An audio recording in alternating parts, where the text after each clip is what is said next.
Hi everyone, it's Jeff here from Avada. Welcome back to the channel. Today we're looking at using Ajax filtering with WooCommerce products in Avada.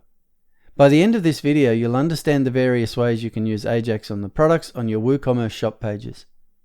If you find this helpful, don't forget to like and subscribe, and click the bell icon to stay up to date with all new Avada videos. Alright, let's dive in. Okay, for those who don't know, what is Ajax? Well, Ajax, asynchronous JavaScript and XML, is a set of web development techniques that allows web pages to send and retrieve data from a server in the background without requiring a full page reload. Ajax filtering with WooCommerce products is achieved in conjunction with the WooFilter elements. To learn more about all the WooFilter elements, please see the How to Use the Avada WooFilter Elements documentation and video, linked below. But in this video today we're going to focus on the Ajax options connected to that filtering. Let's go to the Global Options and the WooCommerce General WooCommerce tab. Towards the bottom of this tab, there is an option for WooCommerce Ajax product filters. With it set to off, if I come to the front end and filter the products, we can see that the entire page reloads. Not incredibly user-friendly. So let's see how Ajax can improve that. Okay, so as we can see, there are two more options for Ajax filtering: Ajax on Submit or Ajax on Change. Let's start with Ajax on Change. I'll just save that and come back to my shop page on the front end and reload. Okay, so now each time I make a selection, we can see a little spinner, and after a bit the products filter without any page reload. Much better. With further selections it keeps filtering, and as you can see at the top, the active filters display. Okay, so let's look at the other option. Ajax on Submit works best when you want your users to make multiple selections and then filter all at once. This is good for when users are making deliberate multi-step decisions.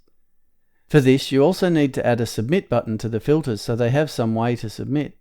So let's change the global option to Ajax on Submit, and after that refreshes, I'll add a button element here at the top from the library that already has some custom colors and button text, and for the button URL, I'll select Dynamic Data and scroll down and choose Submit Ajax Filter.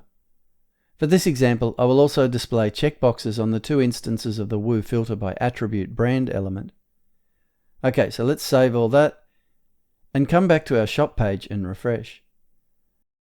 Okay, so now I might choose a couple of colors and a few body types. It's only then when I click Submit Ajax Filter that the filtering takes place. There's no right or wrong with either choice, it's just a different user experience. Generally, Ajax on Change is good for exploration, while Ajax on Submit works better for decision making. There's one more Ajax option relevant to filtering, and that's WooCommerce Ajax Category Navigation. You'll only see that option if one of the WooCommerce Ajax product filters has been selected. Category filtering works a bit differently to the other filters. By default it's turned off, but there are now two options to choose how it operates. The first is Change Page After Ajax. With this option selected, the products are filtered on the page, and then the page reloads to the product category page. So for example, if we are on the shop page and filter to new cars, the products filter to new cars using Ajax on the shop page, and as they are loaded, the page reloads to product category / new cars. This is WooCommerce's standard approach of handling categories, presenting them on their own archive page. The other option is Filter on Page. With this option chosen, the products use Ajax and filter on the page without the page reloading, so that it stays on the shop page and instead adds query args to the URL, such as $/product cat = new cars. Okay, that's how to use Java options in Avada with WooCommerce products. And that's it for this video. If you found it helpful, make sure you subscribe to the channel for more Avada tutorials and deep dives. And if you have any questions or need help, feel free to create a support ticket. Our team is always ready to help. As always, thank you for choosing Avada.